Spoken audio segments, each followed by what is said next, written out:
Be very, very important. There we go. Alrighty. So, Ngozi Iroanyah, I do apologize. Ironya or Iroanyah, Ngozi. You might have to Irania, Irania. Thank you. I have two different things. Irania. My apologies for that. No problem. They're the Director of Health Equity and Access with the Alzheimer's Society of Ontario. In her role, she is the developer and lead on health equity focused initiatives and programs that help reduce stigma and build skills capacity within equity deserving communities experiencing dementia in Ontario and across Canada. She is also a community health promoter and supports health literacy and understanding as it pertains to dementia education and awareness. She's a public speaker and advocate for diversity in dementia on national and international stages.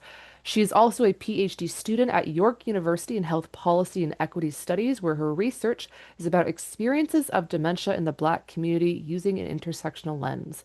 She's the primary caregiver for her father, Felix, who lived with dementia for 17 years.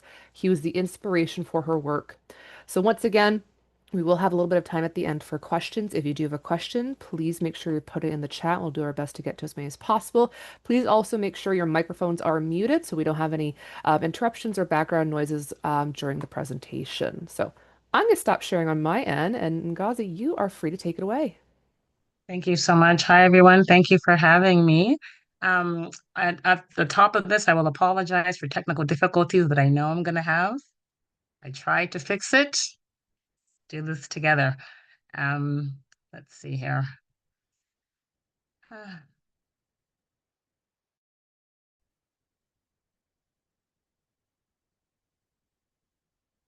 Okay. Please tell me you can see this.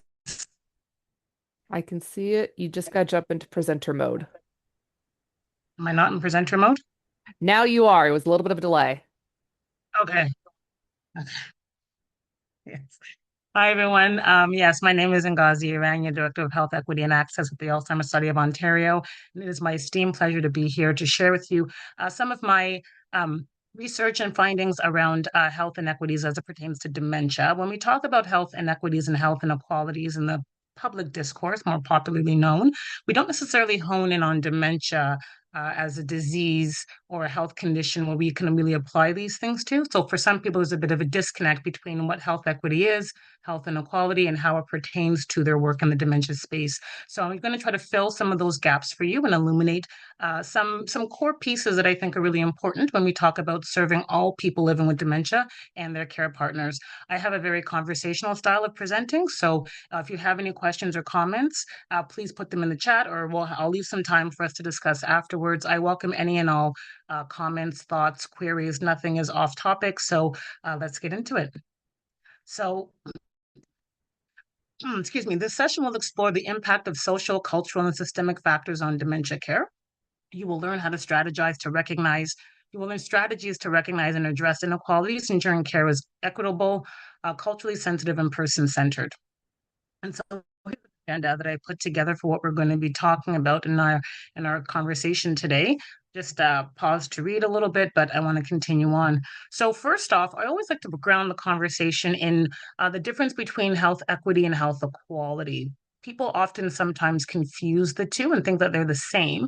And I really want us to really think about the difference and the distinction because it has an actual impact on how we deliver care. So first off, health equity.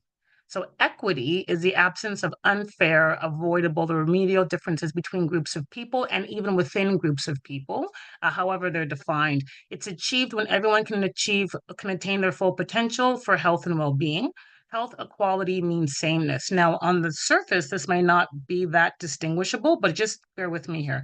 So, looking at these images here, you'll see and you've probably seen some variant of this, throughout your career. So here is what we often say is the current reality. Some people have, and some people have not, and they're not able to reach the apple. In the equality sense, everybody gets the same, right? And we hear that a lot sometimes from our health policymakers and decision makers. Treat everybody equally, everyone's the same, let's all be equal. But unfortunately, just having equality, sameness, does not actually lead to best health outcomes for everyone involved. Here we have equity, where people are given what they need. And moreover, if you see in these two images here, you see apples on one side of the tree and not the other. Apples on one side of the tree and not the other. And here we have apples on both sides of the tree. This is called a structural change. So the structure itself is changing, and everybody has access according to what their needs are. And so equity and equality are not the same. Health equity also relates to systems change, as I described here with the images of the apples.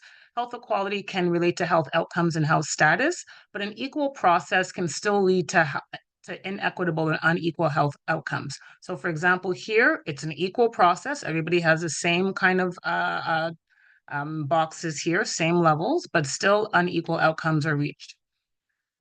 I like to use these definitions here and these images here. So it involves, again, the removal of unfair and unjust barriers, and it's the reduction of health inequities through a focus on policies and broader social systems. Health equity means that we're giving people according to what their needs are. So inequality we have here, here's equality. We have here, here's equity. This person here has gotten a ladder that's more conducive to what their needs are. And then here is justice, social justice, where we have a system structure redo where everybody has access. Health equity is not a zero sum game, whereby if you give to one, others don't get. And sometimes you hear that discourse a lot when it comes to policy making and funding, especially. Well, if we give to this group, what about this group? And that doesn't have to be the case. Here's the best example that I can give. Here's an equal curb everyone can access theoretically, but we see people have different needs. And we see here in an equitable world, everybody has a ramp. They have the visually impaired for the hearing impaired as well, and everyone is able to cross the road as they need. And that's what equity really is, giving people according to their needs to ensure that everybody can have an equal chance of achieving a good status. And so when I take this and I think about patient centered care, so when I think about patient centered care, we do patient centered care or person centered care in our work in a daily anyway, right? It means placing the unique needs and preferences and abilities of persons with dementia rather than the disease itself at the center of their care plans. So with that, this is kind of condensed. I apologize for the wordiness of this. So basically it means that we are looking at people beyond their disease and we're looking at them as their whole person. We're including knowledge about the characteristics of their life, of their experiences, and have an understanding of them in the context of their lives, right?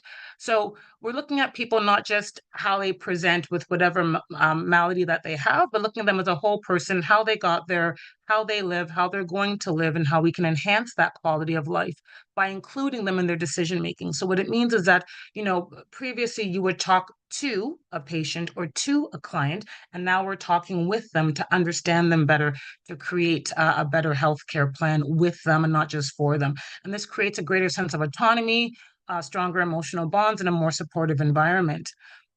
Health equity, when again, we're talking about the removal of unfair and unjust barriers and the provision of resources, it also means a consideration of the social determinants of health.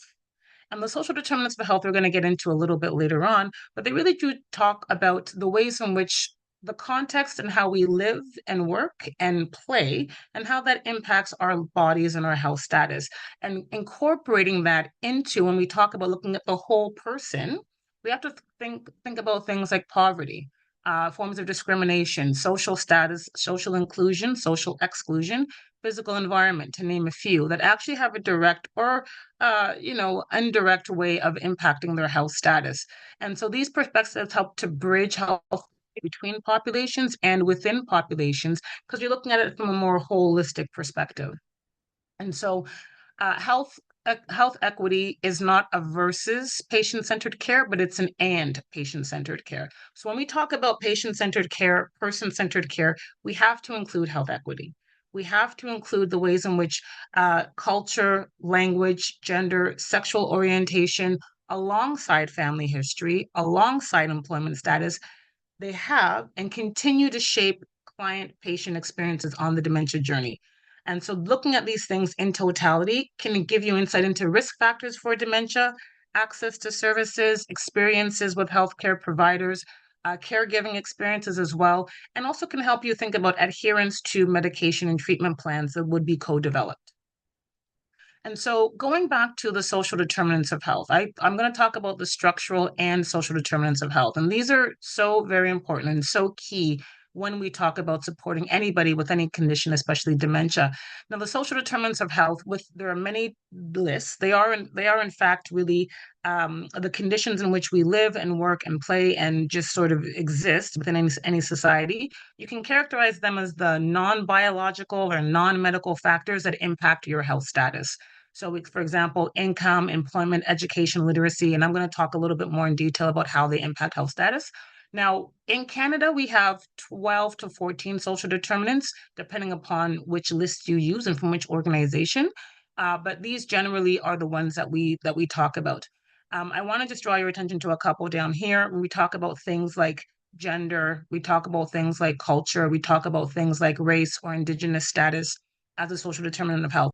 I want to be very clear that it's not your gender or your culture or that determines your health status. What actually is going to determine your health status are social processes of sexism or sexual discrimination, culture or xenophobia, race, racism. Those social processes that characterize people in the form of social exclusion, that actually determines your health status, not if you were born into a certain body, but how that certain body is treated in society is the determining factor for your health status. So I want to put that at the outset before we continue on when we talk about how they do impact. So when we talk about education, and I'm going to go up through not all of these, but enough of them to give us a bit of a picture. Social determinant of health education. We know from studies that more education you have, especially in your earlier years, gives you a more cognitive reserve to draw upon as you age, right? We know the studies have shown that it sort of gives your brain a bit more room when it comes to cognitive decline that can happen as we get older. Better education means better health knowledge, better coping mechanisms, healthier behaviors, and indirectly better opportunities for income, networks, and opportunity, and better employment opportunities with a better education. Thinking about physical environment, people may say, well, what does physical environment have to do with dementia and aging? Well, it does. Materially deprived neighborhoods have an impact on cognition and emotional state. There are many studies that have shown that people who live in materially depressed neighborhoods can have higher rates of cognitive decline, cognitive impairment, especially as they get older. Materially deprived neighborhoods have pollution, sometimes too much pollution, which we know is a risk factor for dementia. Anywhere between 2 to 5 kilometers of living within a major highway can be a risk factor for dementia. Proximity to nature has common effects on the body and the mind, so lack of that can be detrimental. Indigenous status, again, when we talk about Indigenous status, is not because you are a member of an Indigenous community that you would have health status, negative health status, but the fact that the way Indigenous communities are treated in Canada historically and continuously, that can lead to deprivations and lead to worse health outcomes. Colonization, continued cultural and environmental erasure of Indigenous people, state restrictions on sovereignty and right to self-determination. And when we look at the social determinants of Indigenous health, it really points us in that direction of how indigeneity is treated within society and how that can lend itself to poor health outcomes. Sexual orientation. Now, people often say to me, well, what does it matter? Sexual orientation, who cares, who someone has a relationship with? How does that impact dementia? Now, it shouldn't, but it does, unfortunately. For example, within long-term care homes, if someone has dementia who is part of a same-sex union, sometimes that is not fully recognized in society, and long-term care homes are no different. They may have a different family structure when it comes to providing care, especially if folks have not been accepting of others who are from the LGBTQ plus IA community. You may have that discord and that disjunct. May experience more stress when placing loved ones in long-term care facilities, and that can harken back to some institutionalization experiences that people from the LGBTQ community may have had in the 60s and 70s, and going into a nursing home may kind of, trigger that sense. A loved one may forget that their child or relative is part of the community, and sometimes that child and relative may have to come out again to their loved one, or the loved one themselves may from who has dementia, maybe from that community, and they may have to go back in the closet. And there can be a lot of disjarring and discomfort when it comes to providing care, equitable care. Gender and gender expression. So again, thinking back to forms of discrimination of gender and gender expression, people who are trans have a lot of difficulty accessing gender affirming dementia care as well. Socialization of gender and gender identities can lead to inequities when we talk about gender expression women who do a lot of the caregiving and domestic work. There can be a significant imbalance when it comes to caregiving and making sure that their needs and they don't burn out along the caregiving journey. Um, Health and medicine privilege men over women, not to even speak of non-binary and trans people when it comes to providing medicine, even doing research on medicine as well, and doing any kind of research within the dementia space tends to exclude folks who are non-binary and trans, which can have an impact on dementia care programs and things that are developed. Racism, so socialization and characterization of individuals by phenotype leading to social positioning. So we understand that racism is a public health threat when we think about the ways that people are treated within society and excluded from society from getting proper jobs, proper housing, having social safety, and that stress of having to be continuously monitored and surveilled by society can lead to something called the weathering effect, where it's a prolonged form of stress in the body, which can then lead to adverse effects when it comes to aging. Studies have shown that people who self reported long-term forms of discrimination had smaller brains and their brains aged faster, leading to faster rates of cognitive decline and cognitive impairment. I'm going to skip over culture, employment, and work conditions similar to income, as we understand. With employment, jobs that are not fulfilling, that are very stressful, can lead to higher stress impacts. And again, a lifetime of that can be very detrimental. Income as well, self-explanatory. Not having the right income and adequate income can severely restrict you from getting the right supports, day programs, in-home PSW supports, buying the right medications and other dementia services, equipment, that people might need for walking, for sleeping. It can be very, very difficult without the proper income and can also lead to higher stress as well. So having proper income does lead to stress reduction. Even things like being able to take a vacation is very, very therapeutic when it comes to ensuring a healthy aging. Healthcare services. This is also as well self-explanatory. I will say cultural and social historical factors can influence health-seeking behavior for dementia care services. When we talk about culture, some cultures may not have the best relationship when it comes to thinking about mental health in older adults and seniors, and understanding that that can influence health-seeking behavior. That can influence the ways in which they understand the doctors, want to work with doctors and clinicians, and that can actually cause a bit of a gap when it comes to supporting folks from different cultural backgrounds. And so when we talk about equitable care, it's understanding that not having dementia, sometimes people don't even say dementia, they say brain health because brain health is more palpable to them than talking about a stigmatized word like dementia. Affordability and availability of dementia care services. So health care, medical care for the most part is covered for in Ontario, but dementia care services are not. Things like day programs, PSW support, etc. So that might not be affordable to some. Social networks.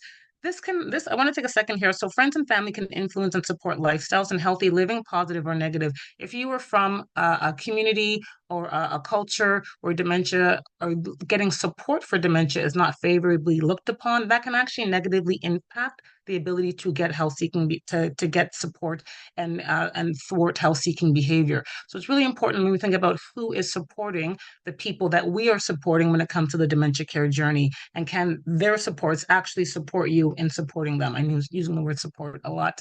One other concept I want to talk about is intersectionality. And this is a lot of words, but I'll break it down very quickly and clearly, hopefully. So this point here, you have all these lines of race, gender, and class, and they meet in the middle here. Intersectionality was coined by this brilliant woman, Kimberly Crenshaw, a political legal scholar, and she talked about how every human being holds multiple identities. It's not just one. I'm not just a woman, period. I'm not just a Black person, period. I'm not just of a certain class level, period. I am all three combined and other intersections. I'm heterosexual, I am Christian background, English speaking, et cetera, et cetera. All of these make up my own person. They make up who I am as a person. And me as a person thus then interacts with the healthcare system, or in this case, the dementia care system.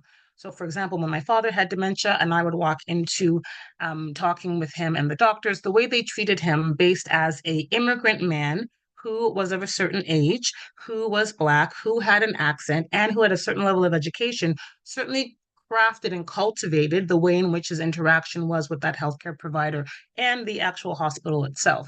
And while we may not be able to fully grasp what that looks like, I'll try to paint a picture here for you. Here are some identities we talk about. For example, in Canada, newcomer status is identity that we have. So if you are a newcomer of a certain race, of a certain cultural background, of a certain religion and gender, how do those impact the ways in which you would seek healthcare?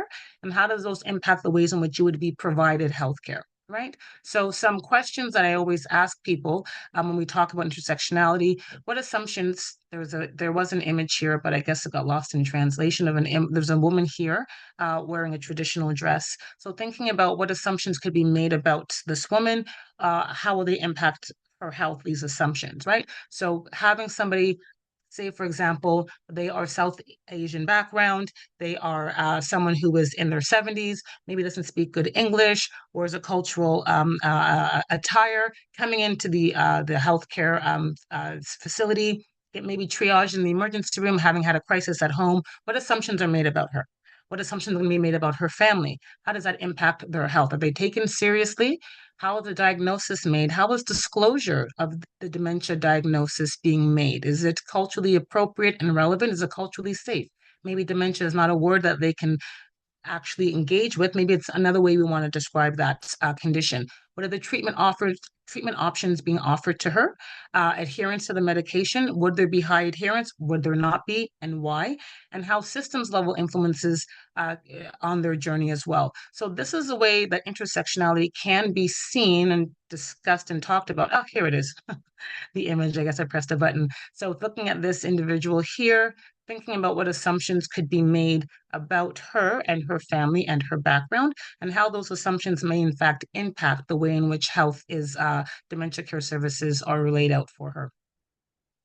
So neurodiversity is one that we don't often talk about when it comes to dementia and intersectionality, but neurodiverse individuals have a higher risk for dementia and cognitive decline. There's services that support cognition and dementia and cognitive decline within this cohort. And also thinking about the intersections of race, intersections of gender, how neurodiversity shows up in women and trans folks and men, and how we treat that, how we approach that, how we engage, and how we understand it. And it's often a group that is left out of the dementia discourse writ large. So thinking about ways to be more cognizant and more aware of this group. One thing I want to talk about is the life course approaches. And for some of you who have heard me speak, this is something that I talk about a lot. And I can't overstate, excuse me, how dementia does not start when someone presents at the hospital with some issues and some symptoms that they want investigated. Dementia can typically start anywhere from 10 to 15 years prior. And when we talk about social determinants of health, again, things like employment, things like discrimination, things like sexism, these are things that can build up over time. And they usually happen earlier on in life, and they become this accumulative effect. And the life course of it's really a theory, actually, more than an approach, that an accumulation of life events and interactions can contribute to health outcomes later in life. Just as we know that smoking, drinking too much when we're younger can have an impact on our bodies, so can having different encounters and experiences that can have a negative effect as we age. And so here's another schematic of that as well. When we see here preconception, and some people have actually posited that dementia and risk factors for dementia actually happen in utero. It doesn't actually have to happen as you are born, but it can happen when when you're inside of the womb, depending upon what the mother is exposed to. Stress levels are, etc. So thinking about how poverty, family violence, racism, toxic stress can all impact throughout your life course, health status, and especially cognition, especially the way your brain ages and the way your brain is able to the way your brain is able to function. So think and talk about early childhood development and life course impact. Traumatic events can lead to negative physiological and cognitive health status. So can poverty. Studies have found children who are born into abject poverty and subjected to poverty up until I think 6 or 8 years of age can actually change the structure of their brain if not intervened earlier, which can actually have an impact later on in life as they age. Not in an absolute way. The interventions throughout the life course can mitigate and mediate for that, but something to think about. And this is all important when you take into account your history of your clients and of your patients when they come to you, asking these sorts of questions and painting a picture and a profile of who is actually coming to you and who you're supporting. And so, when we talk about ways in which we can identify where health inequities are located, everyone often says to me, well, how do I find this? You told me all this information. How do I find out? One thing I will always say is data, data, data, data collection, what data can tell us. And I will not stress this enough that we don't know what we don't know. And so, as the old G.I. Joe used to say, I'm showing my age, knowing is half the battle. So, quantitative versus qualitative data, both are very, very important when it comes to understanding dementia within and between populations. So, thinking at things like prevalence and incidence rates. So, the research that I do in my own research, we don't do a lot of race based research here in Canada for reasons that are still boggling to myself. But when we look at the research from the States and the UK, we do find that prevalence rates of dementia are higher in Black and Indigenous populations, as well as Hispanic populations in the States. In the UK, it's higher in Black and South Asian populations. And then even within those populations, we see spikes that come up. Now, the quantitative data won't necessarily tell us the why. The qualitative will give us more insight, but the quantitative data certainly is a beginning, a really good beginning step as to the what is actually happening. Data can actually also tell us who are the people in populations who are not being served. They can tell us who has not access. We talk about how we can discover, use that data to actually bridge some of our programming and resources, and what types of dementia are more prevalent. And this is just a very high level how we can use data to sort of advance our dementia care and where we need to be thinking about when it comes to developing services. Programs and services can actually tell us some about health inequities as well. Our service is inclusive of different perspectives, needs, and outcomes. So, for example, I gave the example, is dementia programming needed or is brain health programming needed? Again, thinking about from a cultural perspective, how the word dementia is very stigmatized for people and they may not engage with any sort of programs or any sort of interventions, but they will for brain health to stay active and keep active. Our resources inclusive of different languages and perspectives, etc. How are programs and services developed and how are they delivered, right? With whose input? A lot of our programs and services are, 9 to 5 type of situation. That's how they're delivered. How are they developed is with a very Western kind of framing and understanding of dementia and healthcare and aging, which may not be suitable or really commensurate with other people and other cultures. On what services are missing from equity deserving populations? We have a way of understanding what dementia care looks like, but for some folks, it might be different. Someone once said to me that they didn't want to put their parent in a day program because the games and activities that they play would not do well with their parent. It wouldn't make sense to them, so they didn't want to do that. Also, thinking about ways to identify where inequities can be located is in community experiences. What are the experiences and needs of communities with respect to dementia, with respect to social determinants of health? And I'm going to talk a little bit more about why that's important.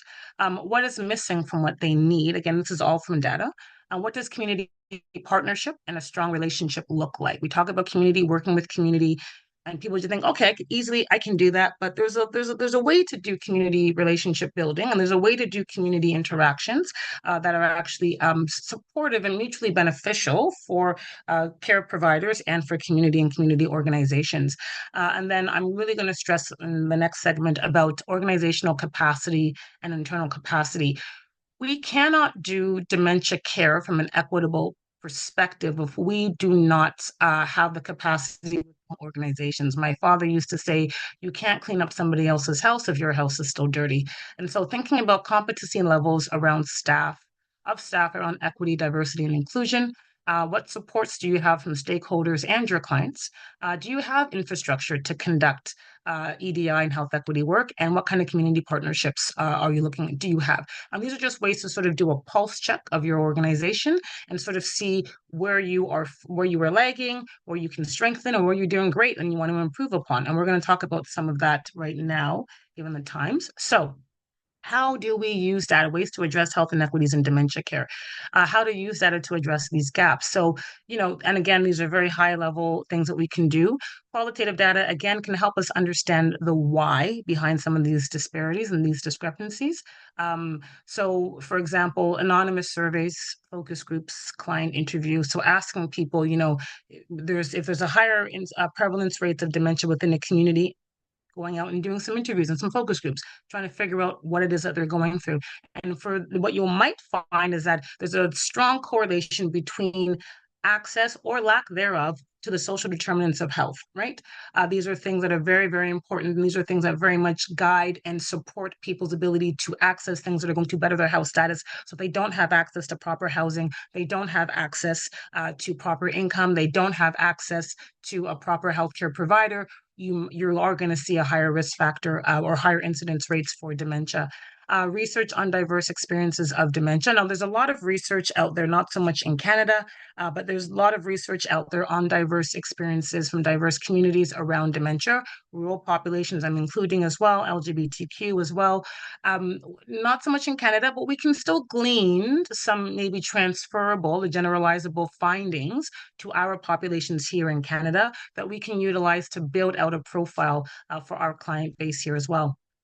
Research on current trends of dementia from health equity and accessibility. Again, there are things that we can look at when it comes to how our Canadian government is doing research on dementia from an equitable lens, including accessibility.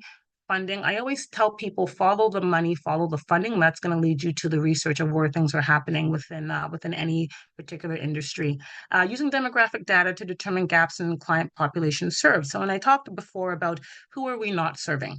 So when you have your data at the end of the quarter, at the end of the year, you can see who your client profile is. Wonderful.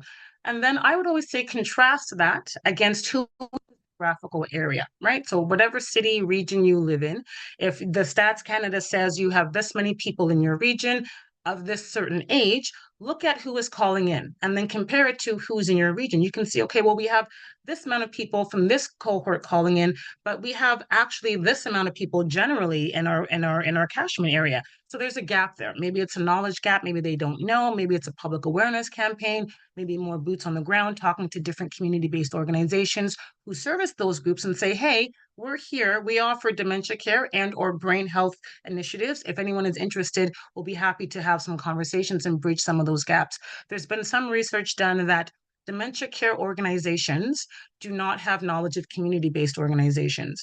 Community-based organizations do not have knowledge of dementia care organizations. So you have this gap that's created where they're trying to support the same clientele, but from different perspectives and not being able to have the same amount of knowledge and support. Programs or services. So, thinking about ways to address a more inclusive programs and services, develop programs that are not Canadian, that are not English or Western centered. And you don't know what you don't know, and you can only know what you do know. But stepping outside of our own perspective, of the Canadian perspective, and understanding that people may have a different understanding. When my father was in day programs, I would say to them, hey, do you have any other kinds of games and things that he might be able to partake in? And begin to developing things that might be more amendable, more commiserate to people from different backgrounds. I know one of the programs that delivers a social interaction program. It's actually delivered by a group that supports South Asian seniors, and they do all kinds of South Asian centered games, music, food to really make people feel comfortable. Consider different perspectives of dementia and brain health and how different communities experience it. And this can actually lend itself to how things are developed, how programs are developed in terms of what kind of exercises and games you want to do, but even the tone of the program, even the timing of the program. For example, within our culture, my own culture, we have a reverence for seniors, right? So if ever we are going to encounter a senior, even me, I would say uncle and auntie when I address somebody who's older. And just even having that kind of perspective can really change the way people can engage with your programs. And I would say work with communities to determine what kinds of programs and services are more relevant to those communities. So again, we come in with our own perspective of what we think would work well for people, but then talking with community-based organizations, and again, going back to having those focus groups and consultations and understanding what would work best with their seniors, what would work best with their care partners or caregivers who may be their adult children or siblings or family members, what makes sense to them, and a program can be developed. Thinking about community experiences, again, develop community relationships that center community perspectives and needs. We want to think that we are the author of dementia care. And in a sense, we are, but in a sense, we're not, because how we experience dementia is going to be different, how different communities experience dementia. And they, in fact, are the experts of their own experiences. So understanding that community based relationships, community based co collaborative programming should be community centered. We should seek to understand the community first as best we can. So, do our own recon, our own investigations, and then going to community and say, hey, let's work together, but community led. You tell us what you need and where we can support you, and let's do that together. And that's done through consultations and really meeting communities where they are at on their dementia journey. So, when I used to do some work before for the Alzheimer Study of Canada, and I remember I used to call communities and I would say, hey, we're doing this dementia survey. Do you want to take it? And they would say, we don't have dementia in our community. That's not for us. And they would hang up the phone on me. And I'd be like, okay, and that makes sense. Because that's not where they were at. They were at the level of talking about brain health, about talking about seniors and aging well and being fit and keeping well as you age. They weren't there yet talking about dementia. And so meeting communities where they're at is very, very important. And working with communities on program delivery. So sometimes the way we want to deliver a program is not the most appropriate for a community, because we might have a very structured kind of 9 to 5, kind of Monday to Friday. We have programming from 12 to 1, and that's it. And some community members have told me, they said, Ngozi, we don't come on time. So if you say 12 to 1, we're gonna come at like 12:20. And I'm like, that's very true. So maybe thinking about timing and where even programs are being offered. For some communities, for example, going into a church, not the best place to go. For other communities, it is. So understanding where community is really at can be really helpful in terms of developing programs and services that are really going to be taken up by them. I'm going to spend a little bit of time here on the internal capacity, because it's really important that we understand where we are and who we are as we deliver this equitable programming. So understanding where your staff is, doing a baseline survey for your staff on EDI, and make it anonymous, obviously, and get into the nitty gritty. Asking folks some questions where they can really understand themselves on this dementia journey when it comes to diversity. Organizational audits of your policies, of your procedures, of where health equity lives and where it doesn't live. What does your policies look like? What is the language being used? Who is going to benefit from your policy the most? Who is going to be adversely impacted by your policy? Understanding how health equity can really lend itself to doing policy redevelopment or development in that case. HR representation, organizational culture. So I can't stress enough that representation matters. I cannot stress that people who see themselves, that look like them, that sound like them, that understand their cultural imprints, are going to have a much more relaxed time interacting and engaging with the dementia care complex, and actually taking up some of the recommendations and suggestions. Getting board support and your board structure as well. If your board and your organization should represent the community in which you're serving, and every community in Canada is rapidly changing and diversifying. So your structure, your board structure, and your staff should be reflective of that a little bit to give you that support. EDI, health equity training. There's lots out there. Again, it doesn't necessarily lend itself to the dementia space, but there are some takeaways and learnings that you can apply to dementia. I do this training as well as part of ASO and ASIO, so that's also a resource. Financial resourcing is key. You cannot absolutely do any of this work if you don't have financial backing. If you think we're going to do it without the money to do it, it's going to fall flat. So allocating some of that into your strategies, operational plans, financial plans, fundraising, etc. Monitoring and evaluation. Develop scorecards for yourself. Ask yourself, are we hitting targets? Make sure that your targets are smart, that they're not these, grandiose ideals and idyllic kind of ways of doing things. This is a new journey for a lot of people. It's decolonizing your mind, reframing your thinking, sometimes doing a lot of your own internal work as well, checking your own biases and self-reflections to understand that there are many different ways in which we understand diversity and dementia. And then once you do that, once you have those KPIs, develop scorecards if you need to, whatever that can actually help your organization and yourself continue along the journey, because sometimes it can be a bit arduous. And again, embedding this within your broader strategies, operational, financial, business, fundraising. Don't do it as an aside. Don't add this stuff, like don't do a business strategy and then and now we're going to talk about health equity. Embed it throughout so it becomes part of your organizational DNA. We use the health equity framework that I developed for ASO and ASIO. It's very wordy, I know, don't get alarmed. Um, but it's based on 6 pillars of health equity that we utilize within the Federation to drive our health equitable, our programming, our policy making, our resourcing, and our community outreach as well. Here are some examples that I put together and some considerations and motivations. These considerations and motivations consider like a checklist, things to think about before you start doing anything. Take a pause, read through them, and think to yourself, okay, what am I doing? Why am I doing this? What assumptions am I making? Do I have the money? These are all things to help build up a more robust and really intentional way of doing this work. Here are some things to think about when we talk about caregiving in dementia, which I have 3 minutes. I'm just going to skip on through to the end. And some take home considerations. Communities and populations are not a monolith. So if I say, for example, the Black community, it's not a monolith. There is diversity within this diversity.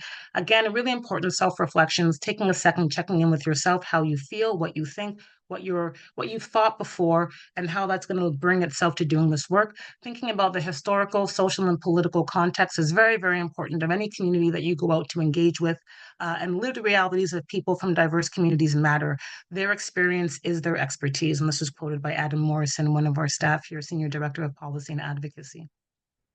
And so I have 2 minutes to spare. I thank you for your time and your attention. Happy to take questions or comments. And if not, you can reach me here at this email address. I'm going to stop sharing now. All right, thank you so much, Ngozi. And we do actually have a couple. We might only have a chance to get to one.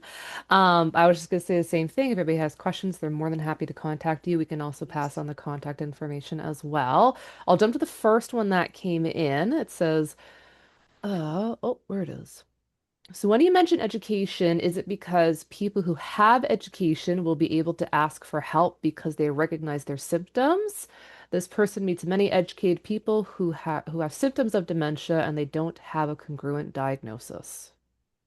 Yeah, usually what happens with education is that you have a higher confidence level when it comes to talking with your doctors, better ways to engage with suggestions of what they want to propose. For example, health-seeking behavior on dementia, taking medications, doing certain programming, doing certain things. There's more of a congruence with a higher education. Now, that being said, higher education doesn't always necessarily buttress against stigma. Dementia is very stigmatized. So even with the highest of education, people can still be very stigmatized against hearing that diagnosis, knowing the trajectory and outcome of dementia. So it's kind of in tandem. All right, so unfortunately, we'll just have to cut it there. There were a couple more. So, Ngozi, if you're able to hang out in the chat, feel free. If you do have to pop out, because I know you're fairly busy, I I can can, I can take I can take 15 minutes in the chat if anybody wants to ask me questions, and then I can drop my email and they can contact me thereafter. that works for me. Thank you so